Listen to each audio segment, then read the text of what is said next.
Hey, Josh, can you hear me?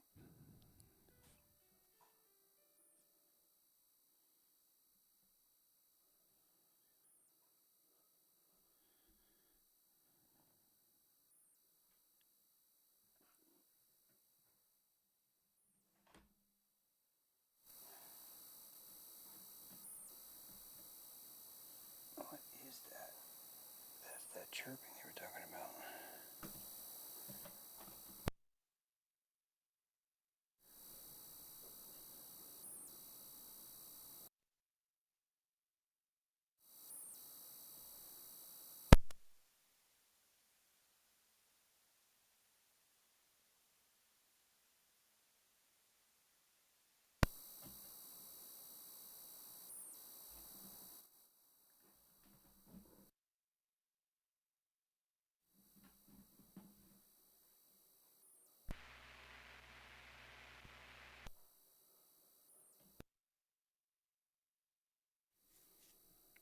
That's still there. Still there. Maybe it's not as bad there. Can you hear me, Josh? Let me just unmute there. Yeah. How we doing, James? Good. How you doing? Oh, not bad, man. Uh, yeah. If you're good, I'm just gonna play a song, and then I'll come back in and we'll just start talking. I love it. All right, great, man. Just having a little weird little squelch here. I was trying to fix. So Yeah, I heard like a little buzzing or something, right? yeah. It's a new little gremlin, machine elves.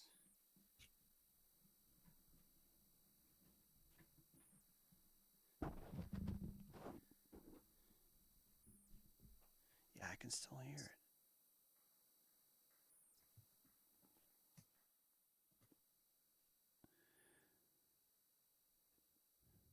And then it's definitely a lot lower on the mic though, but all right. Phones mono.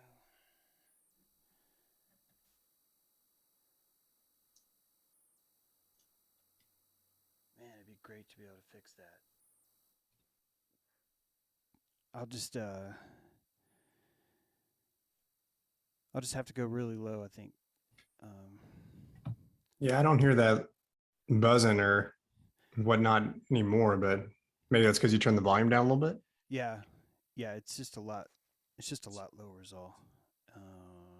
Phones, would that be I can still hear it though. It's pretty strong. Someone had complained about it and I didn't hear it, but then now I really hear it. Yeah, I just heard a little bit.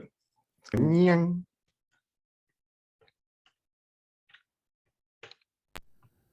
Wow, that's bad. Yeah. Shit.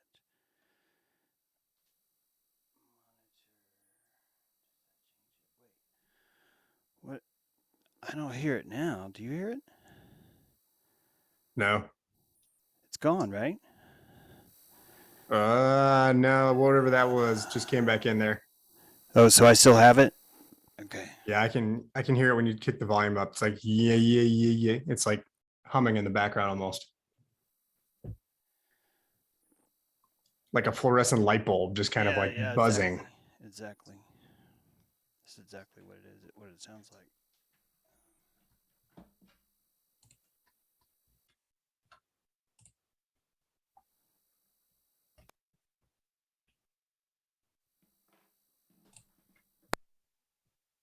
Pop.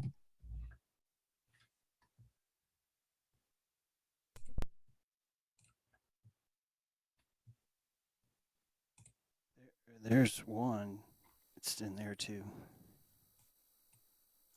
Yeah, it's in there also. Hmm. Mm-mm-mm.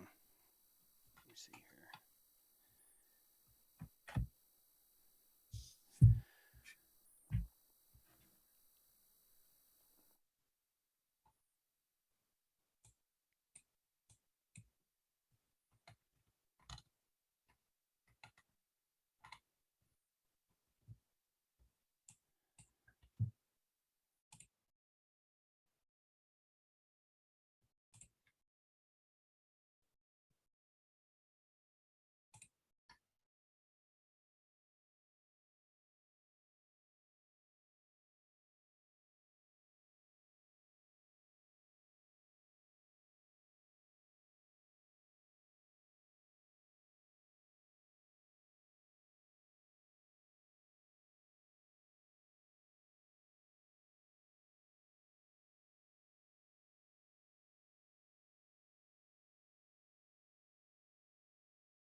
Okay, Josh, I something has happened and the link that you and I have is not working for anyone else.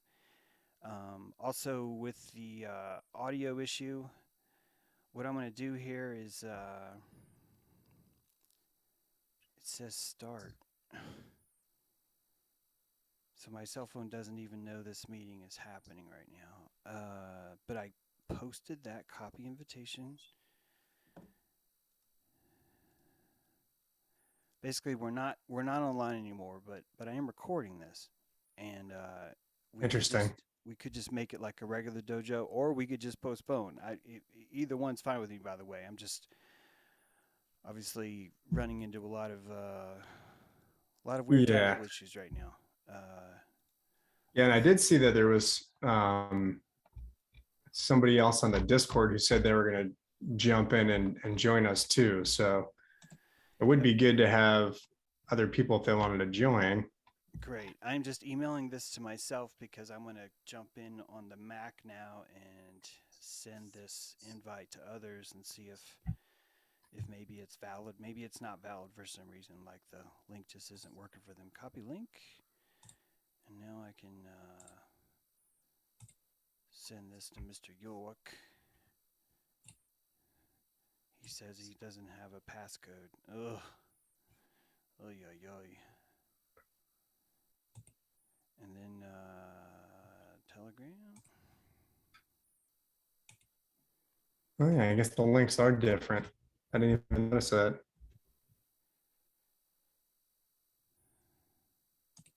812. Yeah, they're different Zoom meetings.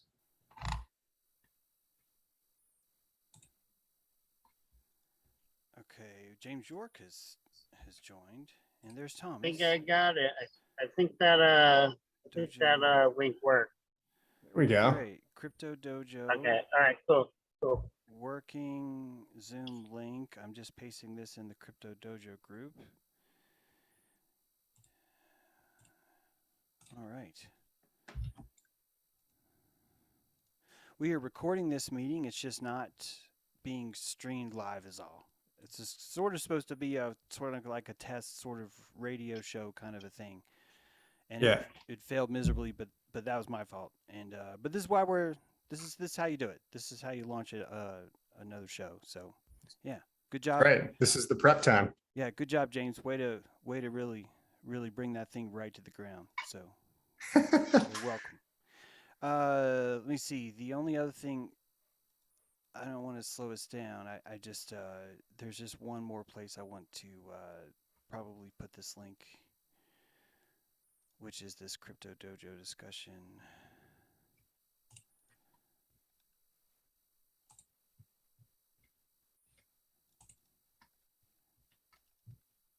We'll put it right there. All right. I think we've done as best we could to notify and this could just be it. It could be most people more wanted to listen than actually be involved anyway. So, yeah. Hey, Josh, how's it going?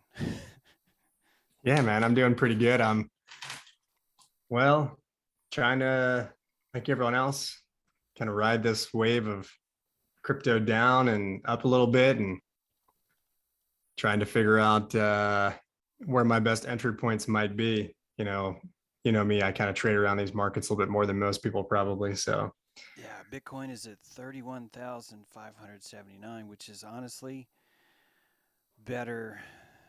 I've been purposely not watching it because it's just been really sad, and I was kind of not expecting it to have a 3 in there. So this is kind of good news for me. yeah, right. I mean, it was in the 20s. So Yeah. that's picking up a little bit of steam. Um, I don't want to be the complete bearer of bad news, but I'm not sure that that's got legs at the moment. Yeah. So maybe it is better not to watch the price of those things from time to time. Like I was looking at one of the altcoins, Solana, and I guess I kind of knew this, but it struck me that just from April over the last like 30 days, really, the price of Solana is down like 70% from where it was in April, which was down 50% from where it was in November. I'm just like, holy moly. Some of these things are really, really getting punished hard. Yep. Well, Solana is definitely is a long, a good stable long for sure, and it's just a matter of how long are things going to be tortured, and you know, I'd say for a pretty long time. We fed this monster for a long time, so the beatings could continue for a while, I would think, and that's definitely, whew, man. That's a good analogy, actually, when you think about kind of feeding a monster, or even, people talk about the markets in a bull market, bear market. Well, you feed the bear, right? And that's kind of what we did is we fed the market, we fed the bear for a long time, and then they go into hibernation before they can really pop back out. And the longer you feed it, maybe the longer the hibernation is. Mm. And that's what I'm seeing right now is we're just kind of in this hibernation mode. And yeah, every now and then the bear rolls over and it looks like it might wake up, but it's not. it's sleeping right now. Well, it's just an even kind of weird explanation too is that it could even be that the crypto market is actually strong as ever, but what you're watching is the systematic collapse of the value of the dollar reflected in every single thing around us, right? Yes. Lumber, Right. gas, uh, a catalytic converter are now like a black market device where you can like steal one out of a car. They used to cost like $100 and now they're like $2,000 on the black market, like behind 7-Eleven. All of these food, all of these different industries are exploding around us, and it's not even controlled. It is almost controlled in the sense of like it's a dance where it's like, okay, who gets to pop next? And then because there's a steady stream of mortar fire, people have entered into this shell shock, and so we're still in complete denial about really what's happening all around us. Point being that it would be impossible for this not to be reflective in some way in the price of crypto right now, right? Mm-hmm. Yeah, no, and I think you're spot on with that. When I look at things from the financial perspective and the different asset classes that I follow, everything is related back to the dollar, right? And you get people that are in crypto that say, hey, 1 Bitcoin equals 1 Bitcoin. Sure, I guess. But it's always reflected back to what's the dollar price of Bitcoin, right? So even there, Bitcoin and really all of crypto is a derivative market off of fiat money right now, and maybe forever. And maybe that's kind of just how the system's going to migrate.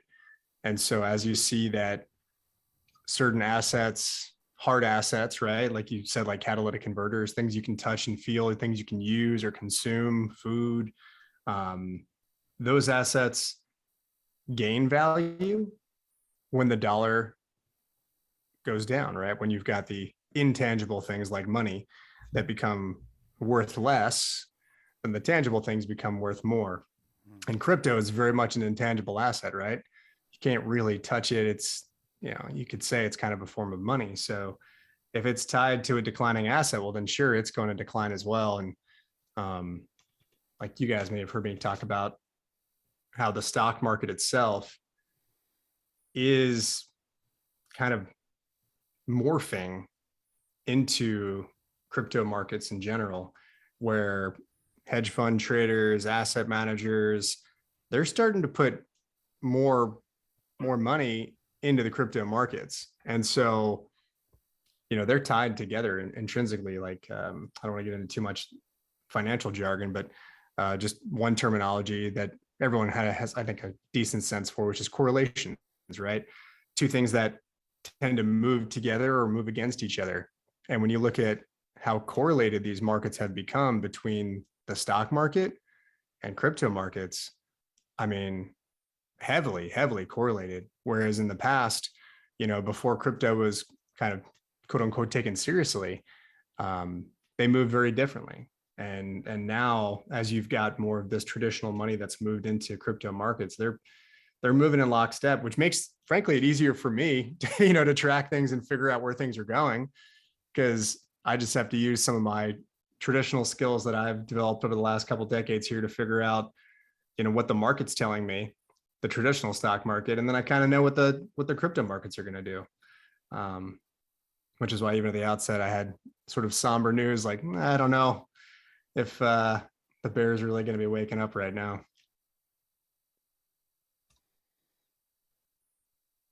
How long?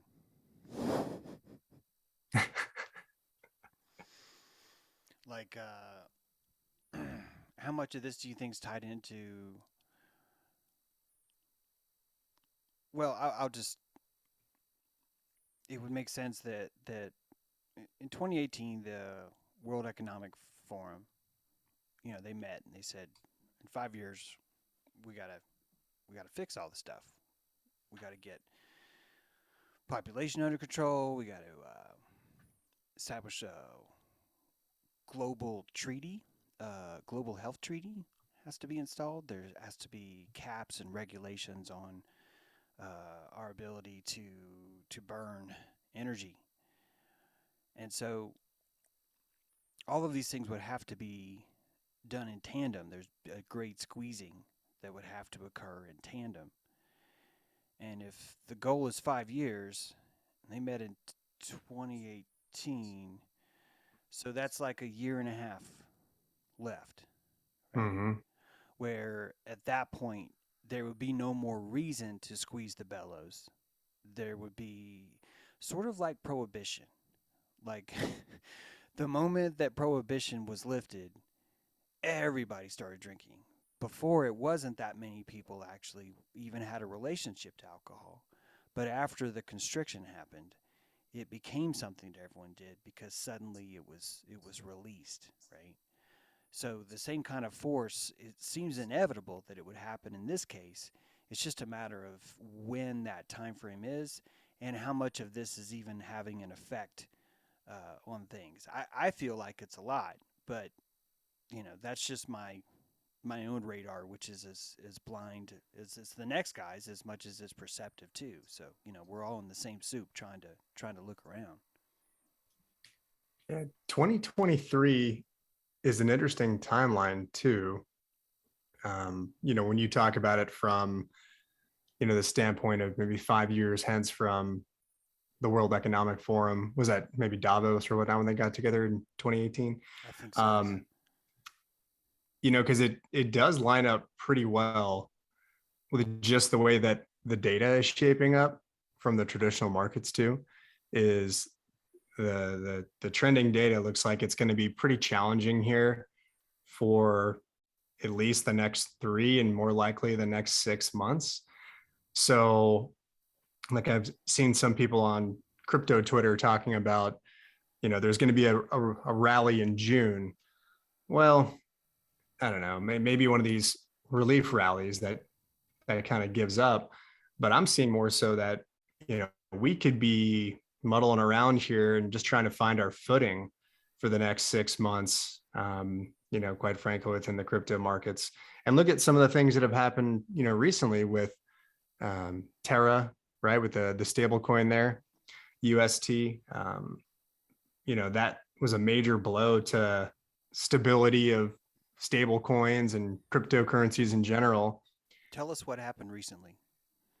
Yes. So there's a number of different stable coins, and basically the thought process behind what even a stable coin is, it's like owning a dollar, right? So I know we talked about the value of a dollar declining, but generally you see and feel that declining value very slowly happening over time, right? This isn't like a third world country where inflation is 1,000% and the price of bread doubles every day or every hour. So the idea behind a stable coin in crypto is that you can have assets that are moving very rapidly, right? Bitcoin, Ethereum, other alternative coins. But if you need something, or at least financial traders want something where they can have a stable value to just have a parking spot to say, I don't know what I want to do with my trade right now. I don't know if I want to be betting that the market's going to go up or betting that the market's going to go down. I need a parking spot. That's kind of what a stable coin is. And they're supposed to be pegged back to the US dollar. And so one stable coin, or one Terra, which was UST, was supposed to equal one US dollar. And there's a number of these different stable coins, but Terra in particular, they had some things architecturally that left them exposed to manipulation, I guess would be the best way to say that. And some very heavy pockets manipulated, the price of Terra and pushed it down to the point that their stable coin no longer was one Terra equals $1. And just like, people fear a run on the banks, where if everyone was going to go rush into your local bank, they don't have enough money for all of the depositors to get their money back. So you want to be first in line, right? Because you want to get your cash out of the bank. Well, the same thing was happening with US Terra, where people were just exiting that rapidly. And the more selling pressure there is in a market, well, the faster the price is going to fall. And oh gosh, I'd have to look to see where it's at right now, but we're talking significant fractions of a fraction of a penny the last time that I looked at it. So something that was $1 is now, I don't know, a millionth or it's probably worth more than that, but let's call it 1,000th of a dollar or something. Right. So you can see the insane deterioration of value there. And an entire blockchain essentially was built off of this stablecoin. Sure.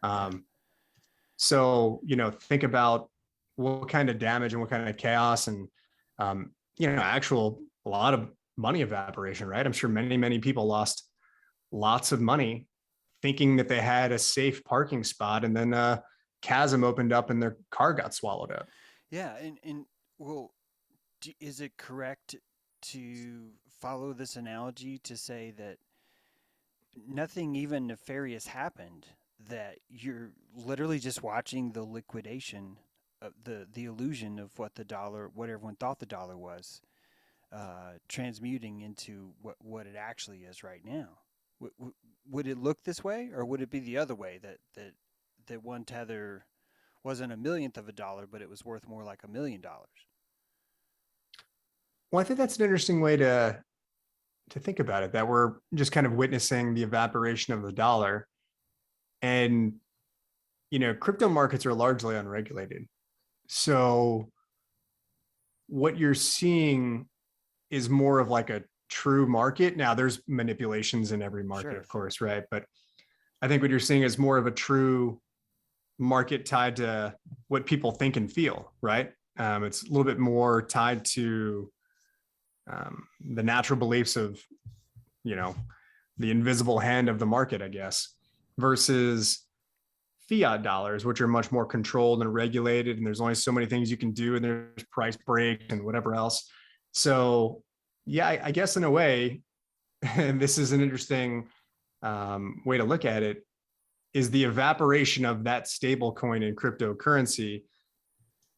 I'm actually just thinking about something else now too, but I'll finish that thought. The evaporation of that, cryptocurrency is probably just a precursor to the evaporation of fiat money. Mm-hmm. And the thought that popped to me is that I've been noticing over the last 6 months, maybe 9 months, that it looks like the crypto markets are almost front running the stock market, where so the timelines don't always work out perfectly, but let's say day to day or week to week, what you see happen is, you'll see the crypto market do something and then the stock market will follow it. Right. And maybe that's because it is more unregulated, unhinged. There, you can trade it 24/7. And so that's a very interesting thought, that maybe, the destruction of Terra and their stable coin there is actually just a precursor for what's happening within fiat. And we're seeing that play out. Whereas in fiat, it's not really being allowed to be destroyed. Whereas they can allow these things to show their true worthlessness in crypto.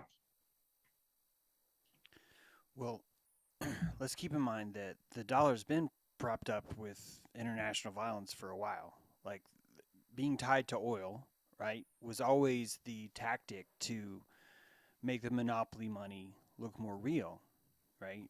Many countries were forced at gunpoint to say, no, no, no, no, no. No. Yes, you could buy all the oil you want, and sure, you can use whatever currency you want to do that. But before you actually do that, you have to convert it into dollars. Then you get oil, then you sell, then you convert it back into your currency.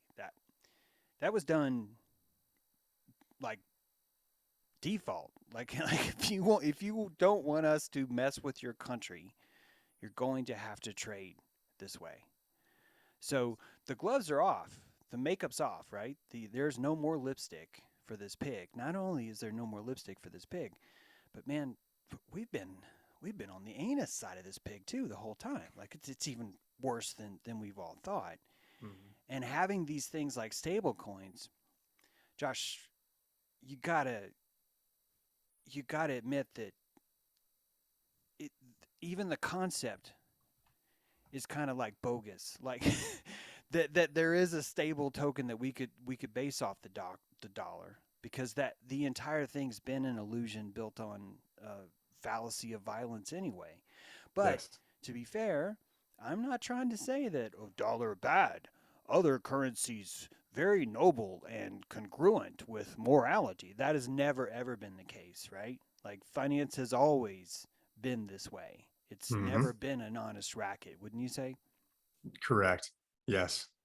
Yes. I think the nature of money um, kind of leads itself to manipulation of markets, right? And it doesn't matter what currency you're talking about. And, as you're talking a little bit more about the destruction of things and um, even the tie back to the US dollar to oil, and sort of that's what the peg is. It's pegged to oil, right? It's the petrodollar. Well, and we talked about this a little bit on the last time that we got together for Crypto Dojo, but to me, it seemed that the destruction of this stable coin Terra um, had a lot of my spidey senses were going off that this was a pretty big entity that wanted to come in and destabilize this market. And if you were trying to insert, let's say, something like a central bank digital currency, sort of like a petrodollar into the crypto No, market, what no, would you want to no. do? You would come in, and if you were the mob, well, you would rough up the place and, maybe say, hey, well, we can offer a protection, to your store here. Things are pretty rough out there. The gang just came in and just destroyed all your goods here. So I think that's what we just saw as the mob come in, rough the market up a little bit and say, hey, we can offer you some protection, some stability to your quote unquote stable coins. And we've got this thing pegged back to central banking again, right? So, that's, to me, I think really what's being played out. And maybe 2023 will be sort of that turn when we start to see the central bank digital currency, that CBDC, start to come into play a bit more. Yep. And that's already been happening. There's senators. Warren is one of them, but they're the typical senators that you would think would be into this kind of thing are already on board with that. Bitcoin's a pirate token, right? CBDCs are the white horse that saves the day. And the only way that you could get anyone to eat this kind of token is if Rome was just burning and burning and burning. And instead of anyone putting it out, people are just dumping more like diarrhea on top of it. And it's that's exactly what's happening. Like that's exactly what's being rolled out underneath this entire blanket. the reason why the country is allowed to burn in real daylight right now is because of this World Economic Forum global treaty. This global health treaty really does show you why Rome burned. Rome burnt not because people were lethargic or apathetic. Rome burnt because it was absolutely necessary, and there was only one fire exit out. And that fire exit is the CBDCs right now. In fact, there are many, many verifiable stories across the country, across the world, where governments or utility companies or banks have been held hostage behind an anonymous Bitcoin address, where someone has been able to hold the software system ransom, and in exchange for Bitcoin sent to a certain address. This is the piracy that Elizabeth Warren talks about, and this is the same government that's saying, hey man, we're all for digital currency except for one thing. You have to be able to reverse a transaction. And I think that truly is the only fork or teeth that CBDCs are going to be able to bring to the table.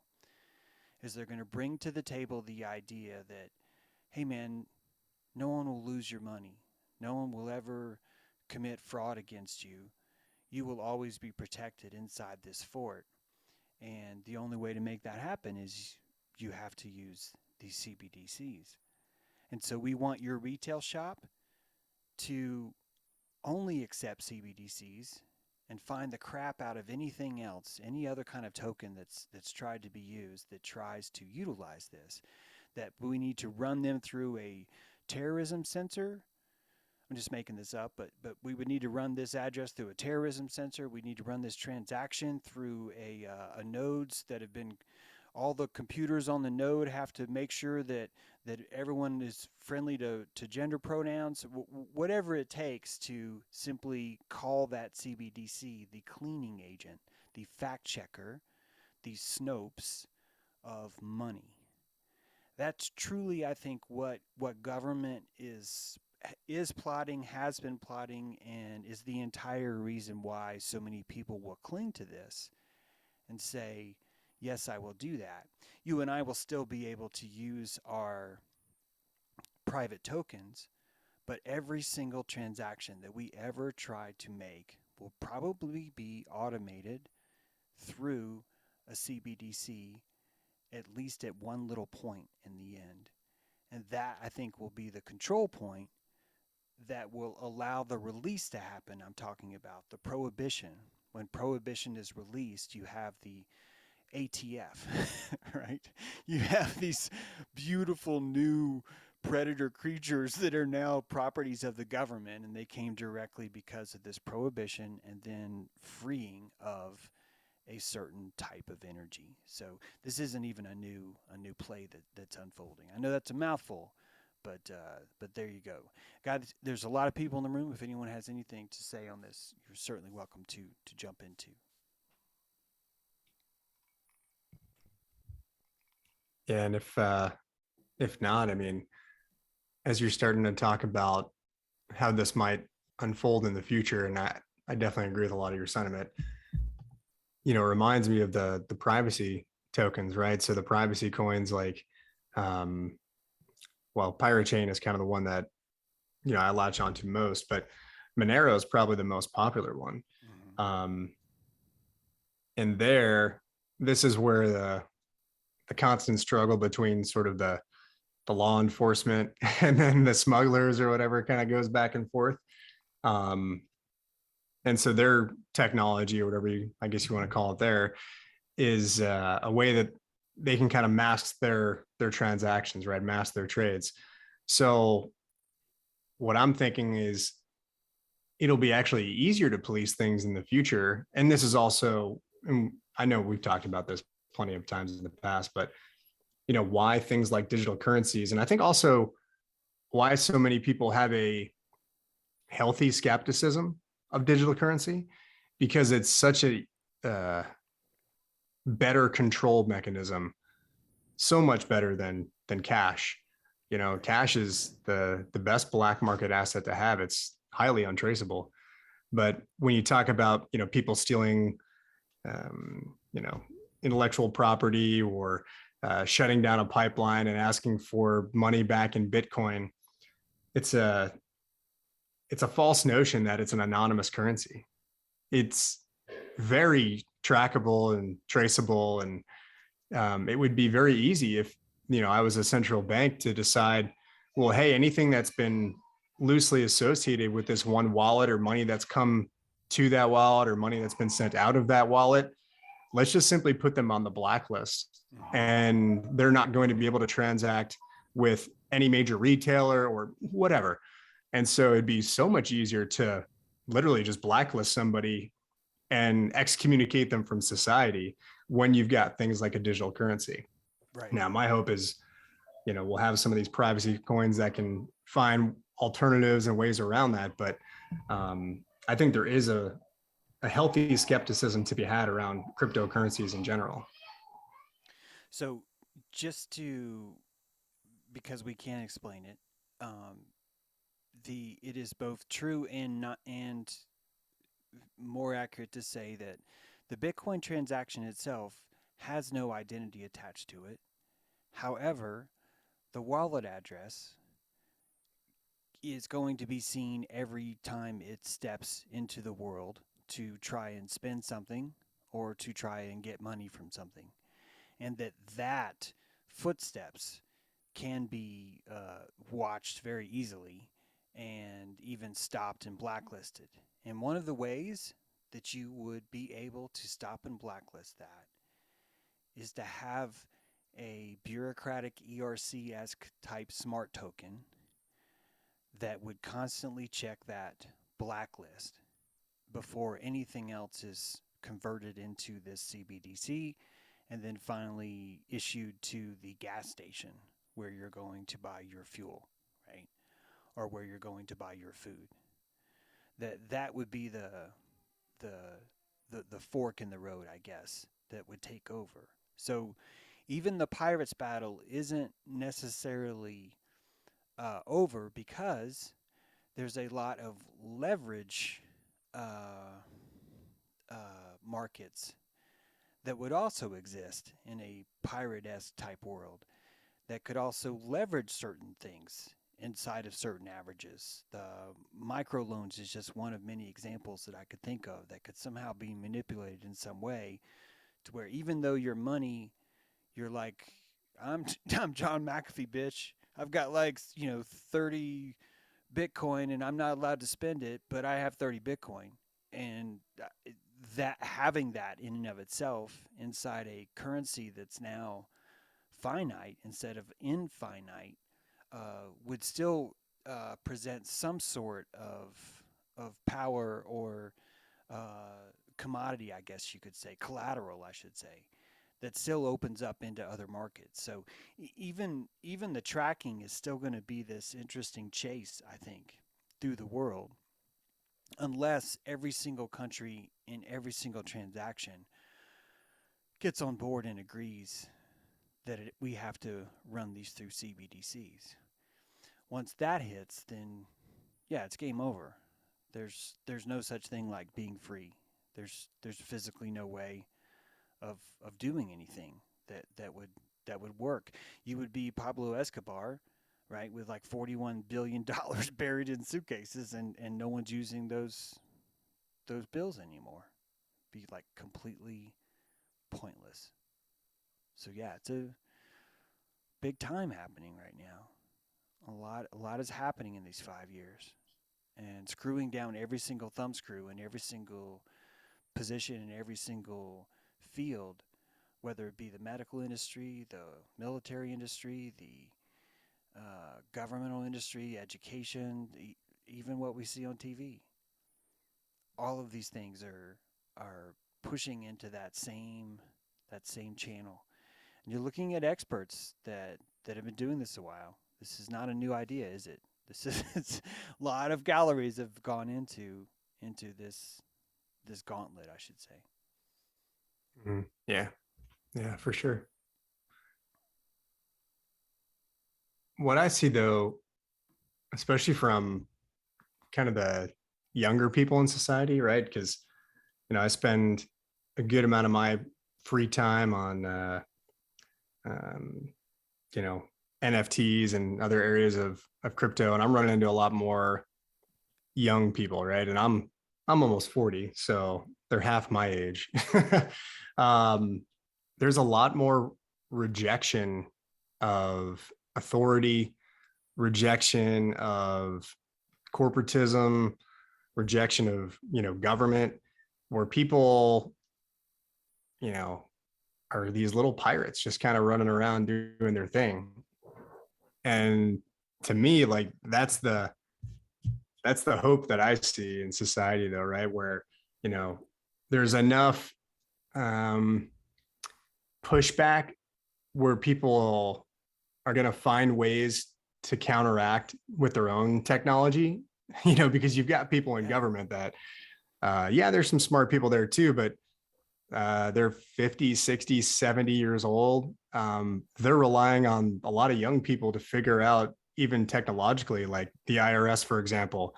They don't know how to track people down who don't report their cryptocurrency holdings. Like they have no fucking idea. Sorry. Um, and so, you know, we talk about like taxation being a voluntary service sometimes. It very much is on the cryptocurrency side. You tell them and you can go ahead and report it.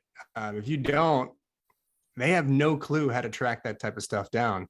And so when I see a lot of these young people that are coming up with this new technology and doing some really wild things out there, like that's what gives me hope that we're going to find some different ways to use this to our own advantage. And on the flip side, I think parts of human nature where people have, greed or whatever, you talked before about, every country would have to kind of get in lockstep and say, yep, this is our one system. We're going to do it through the CBDC. Everything's got to be reported this way.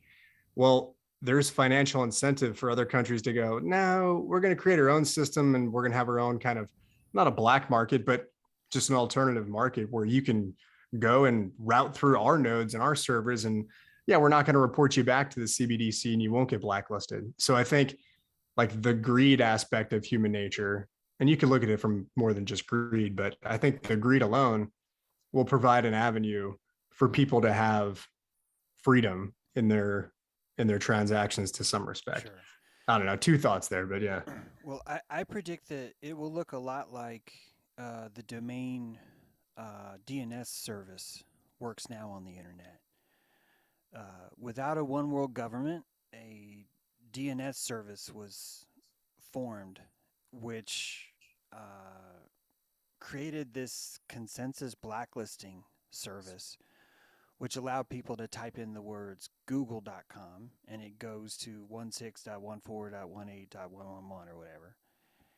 That service itself runs on this public blacklist, whitelist kind of service. And that you'll find that once the CBDC is installed, it will never ever be an argument that we should not have this system. It will always be an argument over who should be punished more and who should be punished less inside this system. And that will just simply become the new paradigm. And so the system itself will be used to punish certain industries exactly as it's used to reward certain competitors, which is pretty much what Congress is now, what lobbying is now. It's just more tokenized and will just simply exist in the future. So an industry will wake up one day and notice that there's something around its neck that's constricting its growth. And it's being constricted because of environmental reasons or supply chain reasons or working with too many blacklisting companies reasons or not pronoun friendly or whatever. That is the new that that's the new venom. That's the new crook. That is the new flail. It's already here. There is still a chase, like you say, And I'm curious to know how that chase goes. There's always a gypsy market, and that market creates its own channels, but that even over time, I think the normalization of the biggest problem I think is the normalization of it all, and that slowly it'll just caramelize around everyone, which I think is destiny anyway. It's the world wants a perfect system. Perfect, it's going to be the elimination of prejudice, and prejudice is just another word for choice. Someone having a choice, they have a prejudice in something. So we've been on this path long before crypto. Back when we started believing in countries, we've been sort of on the same path. So this is a giant snake that's it's a long journey down its belly, I should say. Yeah, I'll give you an example of something I saw recently that kind of articulated how crypto is just a medium for the current state of how people think and feel and want to be comforted and protected and looked after in society, and how that's kind of spilling over into crypto. Because in the NFT space, you know, it's very much the Wild West there, where there's like no regulation around NFTs, and um, you know, people getting defrauded and whatever. You got to watch out for yourself, of course, right? Well, I saw somebody who I know in the NFT space. I know this is a real person. I've had many interactions with them, and somehow they got their wallet compromised, and they had a bunch of NFTs that were worth a decent amount of money on this wallet. And this is someone who I had seen that was more anarchy minded, right? Like, you can't roll back a blockchain kind of thing, right? Like, this is all set in stone, that type of mentality.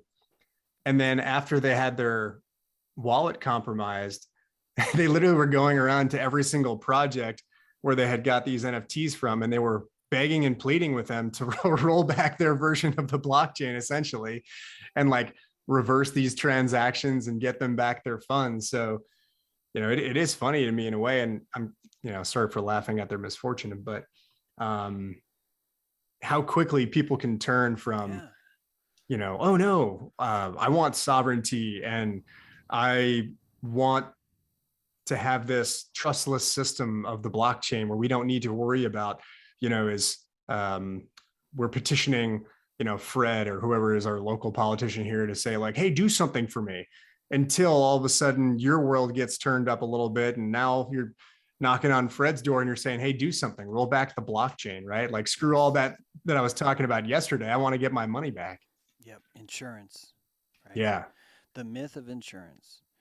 The myth that here's a bow and arrow, and if you fire this arrow out of this bow, we have a wireless ability to change that will.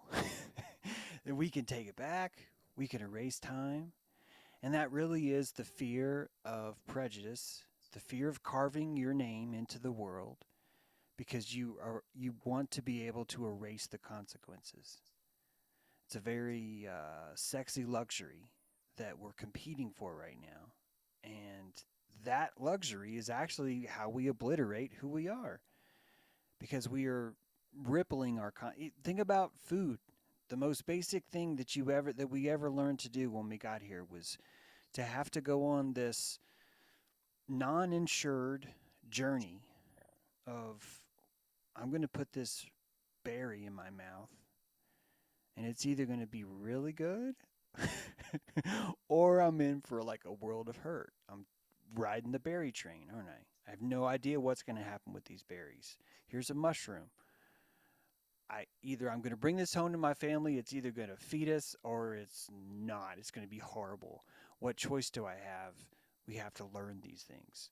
So this is what I mean by this has been a long journey for us the whole time. And you're so right to hinge it on the sovereignty thing. It's very much like America, the discovery of Amuraka, because you arrived at basically a world of Mexicans, people that were sovereign living in a tribalistic, decentralized way. And what's the first thing we did? We're like, fuck that. No, no, no, no, no. No, fuck this. No, no, no. No. We want insurance. We want everlasting contract with comfort, is what we want. We don't even want this life to count. This is all about the afterlife, baby.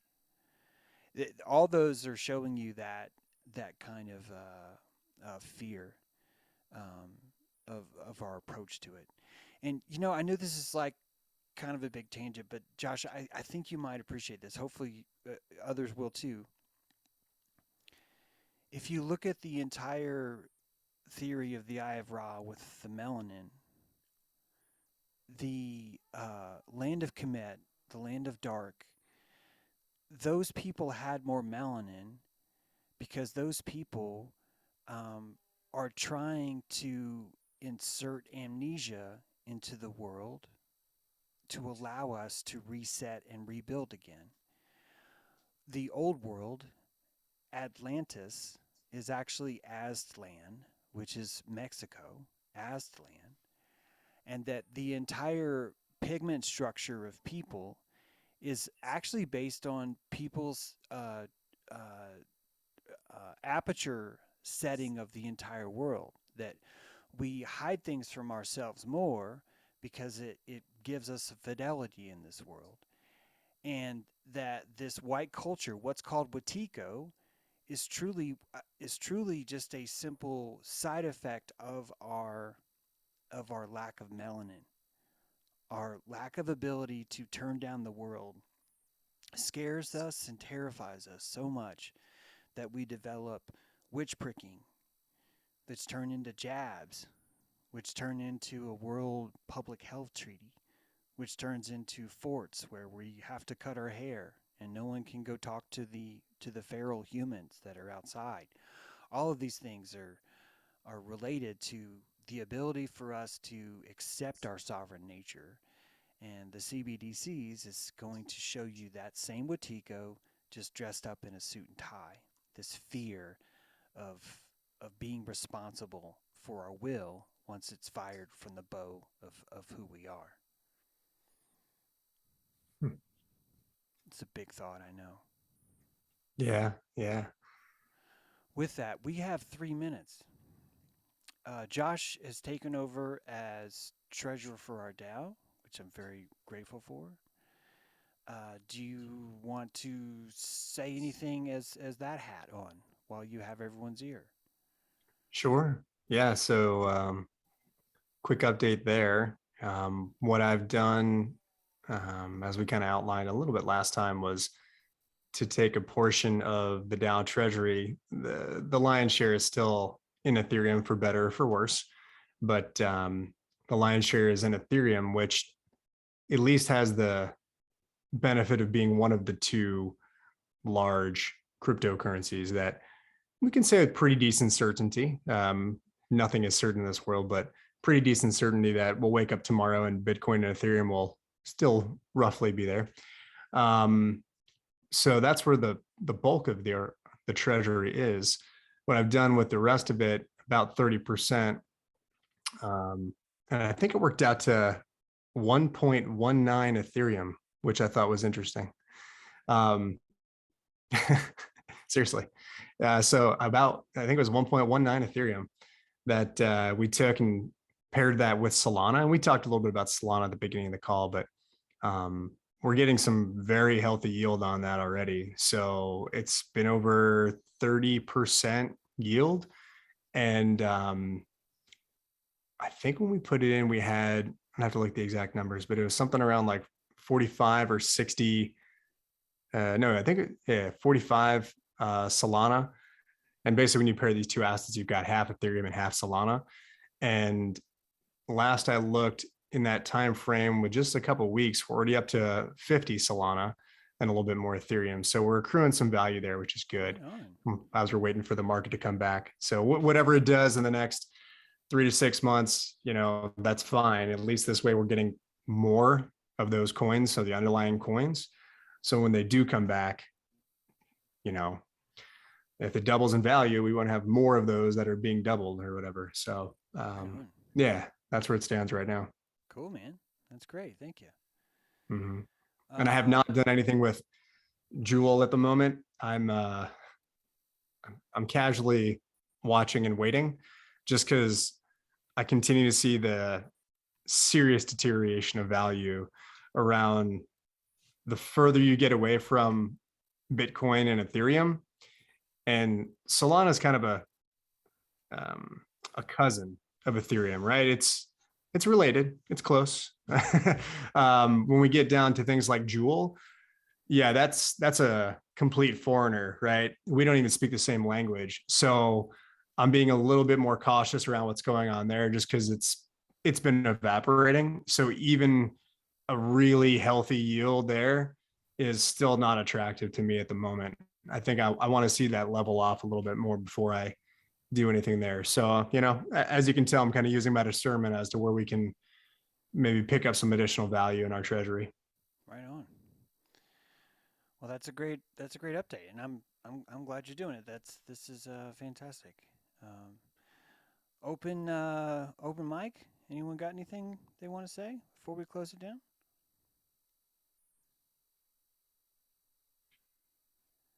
Yeah, or any questions on cryptocurrencies that you guys like, or things you guys been All right.